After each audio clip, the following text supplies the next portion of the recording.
नमस्कार मित्रांनो, कसे आहात? वेलकम टू खारुताई चॅनल. आपण चॅप्टर 8 रेक्टिफिकेशन ऑफ एरर्स बघत आहोत आणि या व्हिडिओमध्ये आपण टाइप्स ऑफ एरर्स 4 प्रकार आहेत. Errors of omission, errors of commission, errors of principle and compensating errors हे काय प्रकार आहे हे बघणार आहोत. Types of error. While writing the books of account, it is likely that some mistakes are committed and they are required to be corrected. Errors can be classified in the following 4 categories. Accounting करताना mistakes होऊ शकतात आणि आपल्याला त्याचं correction करायचे आहेत. Mistakes जे केलेत ते रेक्टिफाय करायचे आहेत. तर ते एरर्सचे प्रकार काय आहेत? 4 प्रकार आहेत. Errors of omission, errors of commission, errors of principle आणि कॉम्पन्सेटिंग एरर्स. तर हे काय आहे हे आपण डिटेलमध्ये बघूया. पहिला प्रकार आहे errors of omission. This kind of error arises when a transaction is partially or completely omitted. To omit म्हणजे समजा एखादी एंट्री आपण ओमिट केली असं म्हटलं तर एखादी एंट्री आपण केलीच नाही असा त्याचा अर्थ होतो. मग कंप्लीट ओमिशन मध्ये काय होणार?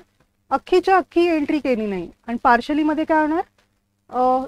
त्याच्यातला अर्धी एंट्री केली, अर्ध पोस्टिंग राहिलं असं. तर एक्झाम्पल बघूया. फेलियर टू रेकॉर्ड म्हणजे ओमिशनचा प्रकार काय? पार्शल आणि कंप्लीट. आणि त्याच्यामध्ये एक्झाम्पल बघूया. समजा क्रेडिट परचेस केलंय तर एंट्री असणार purchase account debit to creditors account. ही आपली एंट्री आहे. जर दोन्हीच्या दोन्ही डेबिट आणि क्रेडिट दोन्ही मिसिंग असेल, पूर्ण अख्खी एंट्री आपण मारली नाही आहे, तर ह्याला म्हणतो आपण कंप्लीट ओमिशन. म्हणजे त्या ट्रान्झॅक्शनची एंट्रीजच, पूर्ण ट्रान्झॅक्शनचा रेकॉर्डच आपल्या बुक्समध्ये नाही आहे. तर हे झालं कंप्लीट ओमिशन. मग पार्शलमध्ये काय असणार? सिम्पल, त्यापैकी एखादी डेबिट किंवा क्रेडिटची पोस्टिंग वगैरे राहिली असणार तर ह्याला म्हणणार आपण partial omission. These can be of 2 types. Error of complete omission which does not affect the agreement of trial balance. मग कंप्लीट ओमिशनमध्ये ट्रायल बॅलन्स ॲग्री होतं, म्हणजे डेबिट पण नाही आणि क्रेडिट पण नाही ना, दोन्ही. त्यामुळे दोघांमध्ये डिफरन्स येतो आणि दोन्ही सेमच राहतात, म्हणून ट्रायल बॅलन्स ॲग्री होतं, मॅच होतं डेबिट क्रेडिट्स. आणि पार्शलमध्ये काय? एखादं काहीतरी राहिलंय, डेबिट किंवा क्रेडिटचा भाग राहिलाय, त्यामुळे ट्रायल बॅलन्समध्ये आपल्याला डिफरन्स दिसून येतो, कारण की डेबिट्स आणि क्रेडिटची टोटल मॅच होणार नाही, त्यातला अर्धा कुठला तरी भाग ओमिट केलेला आहे. तर आपण ह्याचं एक्झाम्पल बघूया अजून.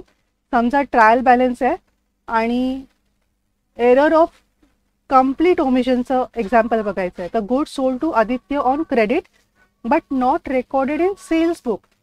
म्हणजे काय? ही एंट्री मारलीच नाहीये. एंट्री काय येणार? आपण गुड्स सेल केलं ना आदित्यला क्रेडिटवरती, तर Aditya account debit to sales account. तर इथे एंट्रीच नाही मारली म्हणून 9,000ने आपले ट्रायल बॅलन्सचे टोटल कमी असणार. एंट्री मारली असती तर ह्या बॅलन्समध्ये 9,000 ॲड झाले असते आणि ह्या पण बॅलन्समध्ये 9,000 ॲड झाले असते, बरोबर. म्हणजे आपली ही जी 50 लाखची टोटल आहे, म्हणजे बाकीचे पण अकाउंट्स असणार ना, ते पकडून ही जी 50 लाखची टोटल आहे ती 50 लाख 9,000ची टोटल दोन्हीकडे झाली असणार, डेबिट आणि क्रेडिट. तर ही करेक्ट टोटल आहे ट्रायल बॅलन्सची. पण आपण एक एंट्री पूर्णपणे मिस केली आहे, त्यामुळे त्याची 50 लाख ही टोटल आहे, पण तरी पण ती दोन्ही पण मॅच होणार. म्हणून कंप्लीट ओमिशनचे एरर्स ट्रायल बॅलन्समध्ये दिसून येत नाहीत, ते लपून जातात. आणि आता दुसरा प्रकार बघूया, पार्शल ओमिशन. तर पार्शल ओमिशनमध्ये काय झालं असणार? एंट्री तर बरोबर मारली आहे, पण goods sold to Aditya on credit recorded in sales book. म्हणजे सेल्समध्ये एंट्री बरोबर मारली आहे, पहिली जी प्रायमरी एंट्री होते ती बरोबर मारली आहे, पण पोस्टिंग करताना not posted to the account of Aditya, ती आदित्य अकाउंटमध्ये पोस्ट नाही केली आहे. म्हणजे सेल्स बुकमधून ती सेल्स अकाउंटमध्ये एंट्री बरोबर गेली आहे, त्यामुळे सेल्स अकाउंटची टोटलमध्ये 9,000 ही अमाऊंट आहे, पण आदित्यच्या अकाउंटमध्ये ही 9,000ची एंट्री केली नाही. आदित्यला डेबिट केलं पाहिजे ना 9,000ने, तर ते पोस्टिंग राहिलं आहे आदित्य अकाउंटमध्ये, तर त्यामुळे हिकडची टोटल प्लस 9,000ने कमी आहे. आणि ह्याच्यामुळे हे डेबिट बॅलन्स क्रेडिट बरोबर मॅच नाही आहे, बरोबर ना, हे बरोबर नाही आहे. इथे 50 लाख आहे आणि इथे 50 लाख 9,000 आहे. तर हे कशामुळे? पार्शल ओमिशनमुळे. पार्शल ओमिशनमुळे ट्रायल बॅलन्समध्ये फरक दिसून येतो, बॅलन्सेसमध्ये डिफरन्स दिसून येतो, त्यामुळे हे एरर्स लगेच दिसून येतात आणि लगेच दुरुस्त करता येऊ शकतात, म्हणजे लपून राहत नाहीत, शोधायला त्रास होत नाही. तर आता आपण काय बघितलं, एरर ऑफ ओमिशन, आणि त्याच्यामध्ये 2 प्रकार आहे, कंप्लीट ओमिशन आणि पार्शल ओमिशन. बरोबर. आता आपण बघू errors of commission. The errors of commission, these are the errors which are committed due to wrong entries, wrong posting of transactions, wrong totaling or wrong balancing of the accounts, wrong casting of the subsidiary books, or wrong recording of amount in the books of original entry. The entries, posting, totaling, balancing, casting, recording ह्याच्यामुळे म्हणजे चुका होतात. ओमिशनमध्ये काय, इसरलो तो भाग आला, कमिशनमध्ये काय, चुकलो हा भाग आला. These errors affect the agreement of trial balance. पूर्णपणे बरोबर नाही, म्हणजे काही प्रकार आहेत, हे असं लिहिलंय खरं, पण ट्रायल बॅलन्स कधी कधी ॲग्रीमेंटमध्ये असतं, कधी कधी मिसमॅच असतं. ते तुम्हाला डिटेलमध्ये आपण एक्झाम्पल्स घेऊ तेव्हा तुम्हाला दाखवेन. हा इग्नोर करा, ॲक्च्युली सेंटेन्स टेक्स्टबुकमध्ये दिलाय म्हणून घेतलाय. Errors of commission are classified into errors of recording मधली मिस्टेक, एरर ऑफ कास्टिंग म्हणजे टोटलिंग मधली मिस्टेक, एरर ऑफ कॅरिंग म्हणजे टोटल बरोबर केली पण कॅरी फॉरवर्ड बरोबर नाही केलं, म्हणजे 50,000ची टोटल आहे पण आपण पुढे काय घेतली 55,000 घेतली, असं काहीतरी एरर झाला तर कॅरी फॉरवर्डमध्ये एरर. आणि एरर्स ऑफ पोस्टिंगमध्ये आपण म्हणलं ना मगाशी जसं एक्झाम्पल घेतलं, एखादी साईड पोस्ट केली किंवा चुकीची अमाऊंट पोस्ट केली तर ते आहे एरर्स ऑफ पोस्टिंगमध्ये. तर आपण एक्झाम्पल्स बघूया, त्यात प्रकार बघूया. These errors are cause due to wrong recording of transactions, wrong totalling of subsidiary books और ledger accounts and wrong posting and wrong carry forward. पहिला प्रकारमध्ये errors of recording in the book of original entry, जे रेकॉर्डिंगच चुकीचं केलंय. Goods purchased from Chaitanya for 850 rupees recorded as 580. आपण हे बघितलं ना टायपिंग करताना कधी कधी आपलं 85चं 58 पडतं, तो एरर झालाय. This error will not affect the agreement of trial balance. तर डेबिट अँड क्रेडिट दोन्ही बाजूला 580च लिहिलंय ना, त्यामुळे ट्रायल बॅलन्स मॅच होणार. डेबिट्स अँड क्रेडिट्स इक्वल आहेत 580, त्यामुळे ट्रायल बॅलन्समध्ये ही एरर दिसून येणार नाही. As same amounts will be posted in both the accounts, purchase account and चैतन्य's account. आता एक्झाम्पलमध्ये आपण ही परचेस बुकमध्ये चैतन्य 580 लिहिलं 850च्या ऐवजी, बरोबर. मग आपण त्याचं पोस्टिंग करताना पण 580च करणार. मग परचेसच्या डेबिटला चैतन्य 580 आणि चैतन्याच्या क्रेडिटला परचेस 580. मग ट्रायल बॅलन्स म्हणणार तो पण 580चा, जे आपले डेबिट्स आणि क्रेडिट्स मॅच होणार. जे ह्याच्यात हा जो एरर आहे हे ॲक्च्युली असायला काय पाहिलं होतं 850. तर एरर ह्याच्यात दिसून येत नाहीये ट्रायल बॅलन्समध्ये. तर हे आहे रेकॉर्डिंगमध्येच चूक केली, रेकॉर्डिंगमध्येच एरर झाला, तर एरर ऑफ कमिशन. दुसरा टाईप आहे wrong totalling of subsidiary books. आता हे आपले सबसिडरी बुक्स कुठले कुठले आहेत, purchase book, sale book, purchase return sale, जे वेगळे बुक्स मेंटेन केले जातात त्याच्यामध्ये एंट्रीज बरोबर होतात. हे जे इंडिव्हिज्युअल एंट्रीज आहेत ते बरोबर होतात पण टोटल करताना मिस्टेक होते, त्याला म्हणतो कास्टिंग एरर. मग इथे काय झालंय अंडर कास्टिंग म्हणजे कमी टोटल झाली आहे बाय 500 रुपीज. आता ह्याची टोटल काय झाली असणार, ह्या 3 ट्रान्झॅक्शनची टोटल आहे 4500, पण आपण टोटल आता मी अकाउंटंट आहे घाईमध्ये टोटल 4000 केली. कॅल्सीवरती 500 टाईप म्हणजे 5 हा अंक 5च्या ऐवजी 0 टाईप झाला, तर माझी परचेस बुकची टोटल 4000 झाली, जी कमी आहे ॲक्च्युअलपेक्षा. मग त्याचं पोस्टिंग करताना प्रत्येक सप्लायरचं पोस्टिंग बरोबर होणार. Chaitanya account, Deshmukh account, Gokhale account ह्यांचं परचेस बरोबर रेकॉर्ड होणार. म्हणजे आपले क्रेडिटर्स आहेत त्याचं रेकॉर्डिंग बरोबर होणार आहे, त्याचा बॅलन्स बरोबर येणार आहे. पण परचेस अकाउंटमध्ये ते जे आपण पिरियॉडिकली ट्रान्सफर करतो एंट्री डेबिट करताना अमाऊंट आपण 4000च डेबिट करतोय, तर जी 500ने कमी आहे. आपलं ट्रायल बॅलन्समध्ये मिसमॅच दिसणारच. परचेस 4000 आणि हे सगळं मिळून आपलं 4500. मग हा डिफरन्स दिसून येणार. Wrong totalling of subsidiary book असेल तर त्याचा फरक दिसणार. बघा एंट्री चुकीची मारली तर नाही दिसणार, टोटलिंगमध्ये डिफरन्स आहे म्हणून फरक दिसणार.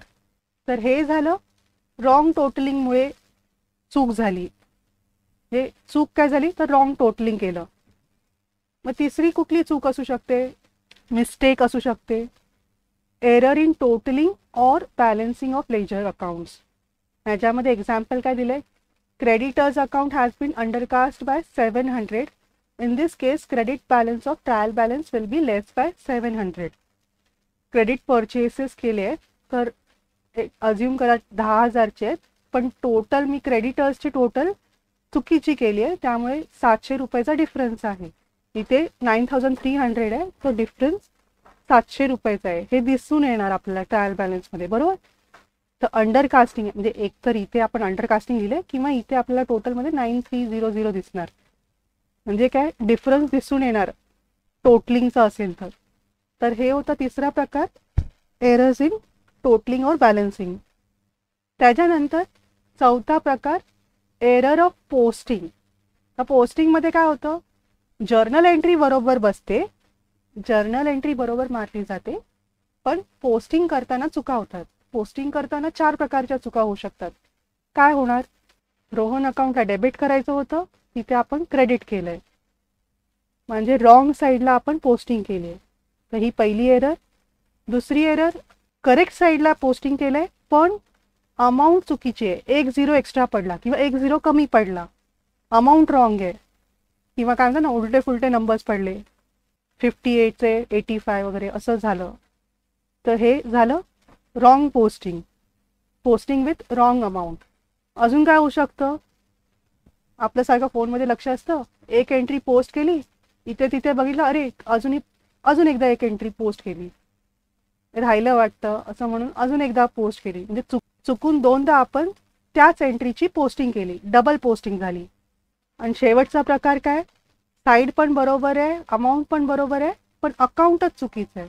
रोहनच्या ऐवजी Roshan account, Mohan account, Sohan account असं कुठल्या पण वेगळ्या अकाउंटमध्ये एंट्री पोस्ट केली आहे. तर ह्यानी काय होणार, रॉंग साईड असेल, रॉंग अमाऊंट असेल किंवा डबल एंट्री असेल तर ह्याच्यामुळे ट्रायल बॅलन्स अफेक्ट होणार, बरोबर. 900 प्लस 900च्या ऐवजी मायनस 1800 होणार, इथे फरक दिसणार. इथे 900च्या ऐवजी 9000 म्हणजे 8100 एक्स्ट्रा आपण डेबिट केलं इथे, तर तो डिफरन्स दिसणार. इथे 900चा डिफरन्स दिसणार कारण की 900 एक्स्ट्रा पोस्ट केलं आहे. आणि इथे डिफरन्स दिसणार नाही, ट्रायल बॅलन्स मॅच होणार, फक्त रोहनच्या ऐवजी ते रोशन अकाउंटमध्ये ती अमाऊंट दिसणार, बरोबर. मग हे जेव्हा रोहन किंवा रोशनचे डोळे उघडेल तेव्हा आपल्याला, रोहन किंवा रोशन जेव्हा हिसाब किताबला बसणार तेव्हा आपल्याला लक्षात येणार, अरे काहीतरी कमी आहे जास्त आहे, मग आपल्याला लक्षात येणार हा फरक आहे. मग हे झालं चौथा एरर, एरर ऑफ पोस्टिंग. कशा मिस्टेक आहे ना, म्हणजे एरर ऑफ कमिशन, गुन्हा कमिट केला असं वगैरे म्हणतात ना, तर हे चुका कमिट केला, commission. Okay.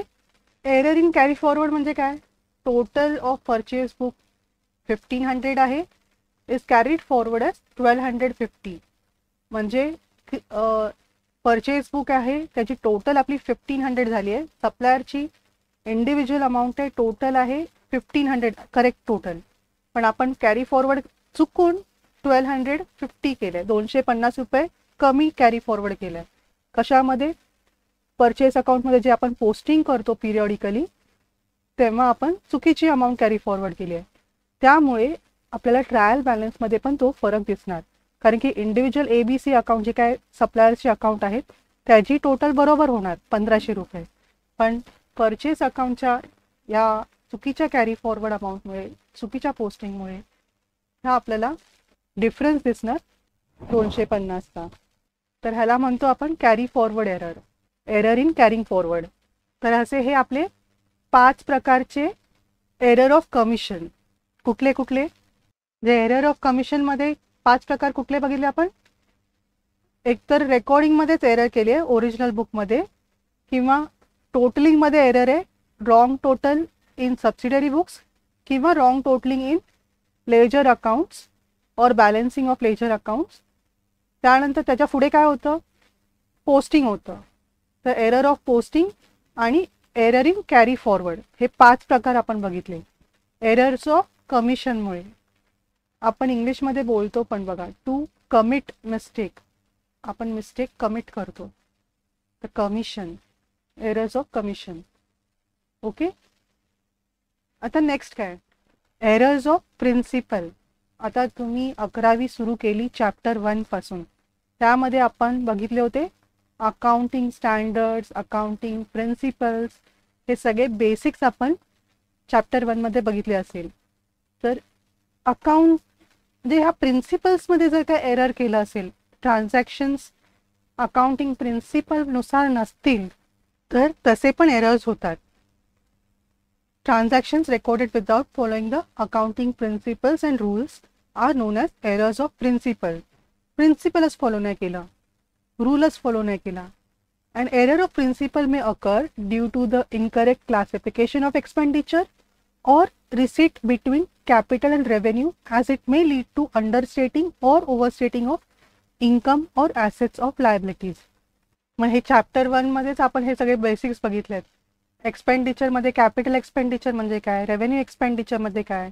Revenue direct PNL मध्ये जातो, त्यामुळे ते डायरेक्ट प्रॉफिट किंवा लॉसला अफेक्ट करतं.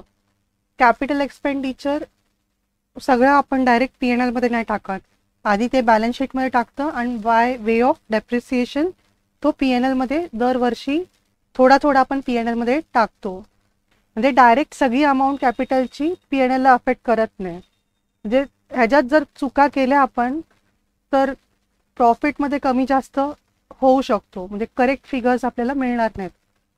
हा प्रॉब्लेम आहे. मग this error does not affect the trial balance as amounts are placed on the correct side but in a wrong account. म्हणजे ह्याच्यात जे काही डेबिट आहे आणि क्रेडिट आहे ते अमाऊंट्स बरोबर असणार आहेत, फक्त अकाउंट चुकणार आहेत, म्हणून ट्रायल बॅलन्स मॅच होतं. ते एक्झाम्पल्स बघूया. कॅपिटल वर्सेस रेव्हेन्यू आपण हे बघितलं होतं. तुम्हाला जर हा कॉन्सेप्ट नीट लक्षात नसेल तर मी लिंक पाठवते, वरती लिंक देते, तो व्हिडिओ नक्की बघा तुमचा कॉन्सेप्ट क्लिअर होण्यासाठी. सध्या आपण बेसिक समजून घेऊया. इथे कॅपिटलमध्ये समजा फिक्स्ड ॲसेट्स आहेत आणि त्याच्यावर आपण नवीन परचेसेस केलेत आणि नवीन परचेसेस करताना अजून काही इन्सिडेंटल एक्सपेन्सेस असतील, इन्स्टॉलेशन एक्सपेन्सेस असतील, असे काही एक्सपेन्सेस असेल जे मशिनरी सुरू होईपर्यंत, इन्स्टॉल होईपर्यंत, सुरुवात करेपर्यंत जे काही खर्च होतात ते आपण त्याला फिक्स्ड ॲसेटच्या कॉस्टमध्ये इन्क्लूड करतो, कॅपिटलाइज करतो. हे आपण शिकलोय. तर त्याला आपण कॅपिटल एक्सपेंडिचर असं म्हणतो आणि हे बॅलन्स शीटमध्ये जातं आणि बाय वे ऑफ डेप्रिसिएशन नंतर PNL मध्ये थोडं थोडं जातं. तर असं असतं कॅपिटल एक्सपेंडिचरचं, कॅपिटल आयटमचं इफेक्ट. आणि त्या उलट जर फिक्स्ड ॲसेटला समजा नंतर रिपेअर्स केले, नंतर केलंय, म्हणजे मशीन एकदा सुरू झाली ना, चालू झाली, वापरली, तर वापरायच्या आधी जो खर्च होता तो कॅपिटलाइज करतो. एकदा वापरून नंतर दरवर्षी आपण थोडाफार रिपेअर्स येतच, रिपेअर्स मेंटेनन्स होतं, तर त्याच्यामध्ये जर काय खर्च झाला तर तो आपण कॅपिटलाइज नाही करत, तर तो आपला रोजचा खर्च झाला, रेव्हेन्यू एक्सपेंडिचर झाला, तो डायरेक्ट प्रॉफिट अँड लॉस अकाउंटमध्ये जातो. तर हे बेसिक कॉन्सेप्ट आहे. तर चुका कसे होतात समजा आता ह्याच्यात एक्झाम्पल दिलंय, wages paid for installation of new machinery debited to wages account instead of machinery account. म्हणजे अकाउंटंट मिस्टेक काय करतात, नवीन मशिनरी आली आणि ते इन्स्टॉलेशनला आपण लेबरची मदत घेतली, तर काही लोक वेजेसमध्ये त्याला इफेक्ट देतात, काही लोक मशिनरी अकाउंटमध्ये देतात. तुम्हीच सांगा बरोबर काय असणार? वेजेस रॉंग असणार का? तर इन्स्टॉलेशन ऑफ न्यू मशिनरी असेल तर आपण ते खर्च, नुसतं वेजेस नाही, कुठलेही खर्च असेल related to installation of new machinery, ते आपण त्याला कॅपिटलाइज करतो. म्हणजे काय, मशिनरी अकाउंटमध्ये त्याचा कॉस्टमध्ये ॲड करतो. ह्याच्या उलट दुसरं रेव्हेन्यू आयटम्स, आता रिपेअर्सचा खर्च केलाय. एक्झाम्पल काय, एका वर्षानंतर त्याच मशिनरीला आपण थोडेफार डागडुजी केली, रिपेअर्स केले, तर 500 रुपयाचा खर्च झाला. कशी एंट्री पास करणार, तर काही जण त्याला रिपेअर्समध्ये टाकतात, काही जण मशिनरीमध्ये टाकतात. आता तुम्हीच सांगा काय उत्तर बरोबर आहे. इथे मशिनरी अकाउंट हे चुकीचं आहे. का, कारण की आपण बोलतोय कशाबद्दल, ओल्ड मशिनरीबद्दल. We are talking about old machinery. आपण मशिनरी अकाउंटमध्ये डेबिट कधी करतो, जर इन्स्टॉलेशन किंवा खर्च न्यू मशिनरी रिलेटेड असेल, ती सुद्धा न्यू मशिनरी इन्स्टॉल होऊन चालू होईपर्यंत जो खर्च होतो तोच फक्त त्यात टाकतो. एकदा मशीन चालू झाली की त्याच्या पुढचे खर्च मग आपण कॅपिटलाइज नाही करत. मग ते रिपेअर्स किंवा अजून कुठल्या वेगळ्या अकाउंटमध्ये जातील, जसा खर्च तसं. मग हा रिपेअरचा खर्च आहे, तर तो रिपेअर्स अकाउंटमध्येच गेला पाहिजे. Repair of and old machinery. तर असे मिस्टेक्स होतात आणि ह्याला आपण म्हणतो एरर्स ऑफ प्रिन्सिपल्स. प्रिन्सिपल म्हणजे रूल्स. तर रूल्स फॉलो केले नाही आहेत. जे अकाउंटिंग प्रिन्सिपल्स आहेत, अकाउंटिंगचे जे काही रूल्स आहेत, बेसिक रूल्स आहेत, ते आपण फॉलो केले नाही आहेत. म्हणून तुम्ही बघा ना, डेबिट आणि क्रेडिट सेम अमाऊंटने होणार आहे. त्यामुळे ट्रायल बॅलन्स मिसमॅच येणार नाही, ट्रायल बॅलन्स मॅचच होणार आहे. मग इफेक्ट कुठे होणार आहे, डेबिट क्रेडिट इक्वल होणार आहे. त्यामुळे एंट्रीज फक्त रॉंग अकाउंटमध्ये गेलेले आहेत. त्यामुळे ट्रायल बॅलन्स मॅच होणार आहे, ॲग्री होणार आहे. तर हा होता आपला तिसरा एरर, एरर्स ऑफ प्रिन्सिपल. आपण पहिला एरर कुठला बघितला, एरर ऑफ ओमिशन. त्यात काय म्हणतो आपण, विसरलो. म्हणजे काय, ते एक तर अख्खं विसरलो किंवा अर्धवट विसरलो असं. दुसऱ्या भागात काय बघितलं, एरर्स ऑफ कमिशन. कमिशनमध्ये काय चुका झाल्या, आपण बघितलं एंट्री मारण्यात चुका झाल्या, टोटलिंगमध्ये चुका झाल्या, पोस्टिंगमध्ये चुका झाल्या, कॅरी फॉरवर्डमध्ये चुका झाल्या. म्हणजे जी काय मेथड आहे प्रोसेसमध्ये माणसाकडून होतात चुका, तशा झाल्या. म्हणजे असं नाही की प्रिन्सिपल माहीत नव्हतं, असं नाही. अकाउंटिंग सिली मिस्टेक्स असं म्हणतो ना, तसं चुका होतात. आणि इथे काय एरर्स ऑफ प्रिन्सिपल्समध्ये काय, तर अकाउंटिंग प्रिन्सिपल्स माहीत नसल्यामुळे, नॉलेज नसल्यामुळे एरर होतात. मग आता राहिलं काय, चौथ्या टाईपमध्ये कॉम्पन्सेटिंग errors. when 2 or more errors are committed in such a way that net effect of these errors on the debit or credit of accounts is nil or nullified. Such errors are called as compensating errors. These errors do not affect the agreement of trial balance. ह्याच्यामध्ये बघतो तर काय, एक चूक होते आणि दुसऱ्या चुकीने, तिसऱ्या चुकीने त्या आधीच्या चुका भरून निघतात असं. म्हणजे नेट इफेक्ट काय होतो, निल होतो. म्हणून ट्रायल बॅलन्समध्ये या चुका दिसून येत नाही. आता ह्याचे एक्झाम्पल घ्यायचं म्हटलं तर, on 10th May a sum of ₹3000 was paid to Ashok. मग एंट्री काय येणार, Ashok account debit to cash account 3000. पण इथे पोस्टिंग करताना काय झालंय, पोस्टिंग करताना डेबिटला फक्त 300च पोस्ट केले, 1 0 खाल्ला. मग यानंतर काय केलं, May 20ला दुसऱ्या पार्टीला कुमारला 300 रुपये दिले आणि त्याचं त्याच्यात पोस्टिंगमध्ये एरर केलं. म्हणजे Kumar account debit to cash अशी एंट्री होणार होती 300 रुपयाची, पण ह्याच्या लेजरमध्ये काय पोस्टिंग केलं, 300च्या ऐवजी 1 0 एक्स्ट्रा पडला. इथे 1 0 खाल्ला आणि इथे 1 0 एक्स्ट्रा पडला. तर कॉम्पन्सेटिंग झालं ना. म्हणजे आता जर आपण ह्याचं ट्रायल बॅलन्स बनवायचं म्हटलं तर टोटल 3300च येणार आहे ना. म्हणजे टोटलमध्ये आपल्याला फरक कळणार नाही, एरर दिसून येणार नाही. नेट इफेक्ट 0, एरर काय 0 असंच दिसणार ना. ते अशोक किंवा कुमारचं आपण पर्सनली आपण अकाउंट देवाणघेवाण बघायला चेक करायला बसलो तेव्हा मग लक्षात येणार, अरे ह्याचे 3000 होते, ह्याचे 300 होते. म्हणजे ऑडिट करताना बाकीचे इकडचे एंट्रीज असणार, त्याच्यावरून म्हणणार तुम्ही ह्यांना 3000 का दिले. मग आपल्या लक्षात येणार, अरे ह्यानं 3000, अरे आपण ह्याला 3000 दिलेच नाही, आपण 300 दिले, हे एक्स्ट्रा पडलं. मग डिफरन्स कसा, मग डिफरन्स येणार. मग तो कुठे होता, तो इकडे होता. मग इथे ॲड होणार. असं पुढची प्रोसेस. आता आपल्याला काय समजायचं आहे, एरर्स कसे होतात. हे एरर्स असे होतात की एक चूक होते आणि दुसऱ्या चुकीने ती पहिली चूक झाकली जाते. नुसतं दोनच नाही, असे 2 और मोर कॉम्बिनेशन पण असू शकतात वेगवेगळ्या कॉम्बिनेशनने, की एकमेकात चुका झाल्या ते दिसून येत नाही, असं नेट इफेक्ट 0 होऊन जातं. तर हे झालं चौथा प्रकार, कॉम्पन्सेटिंग एरर्स. मग आपण 4 प्रकार बघितलेत आता. तर आपण या व्हिडिओमध्ये काय शिकलो, आपण टाइप्स ऑफ एरर्स बघितले. 4 प्रकार आहेत. Errors of omission, errors of commission, errors of principles and compensating errors. ह्याच्यामधले अजून काय प्रकार बघितले. एरर्स ऑफ ओमिशन म्हणजे राहून गेलं, त्यामध्ये 2 प्रकार असू शकतात, पार्शल ओमिशन आणि कम्प्लीट ओमिशन.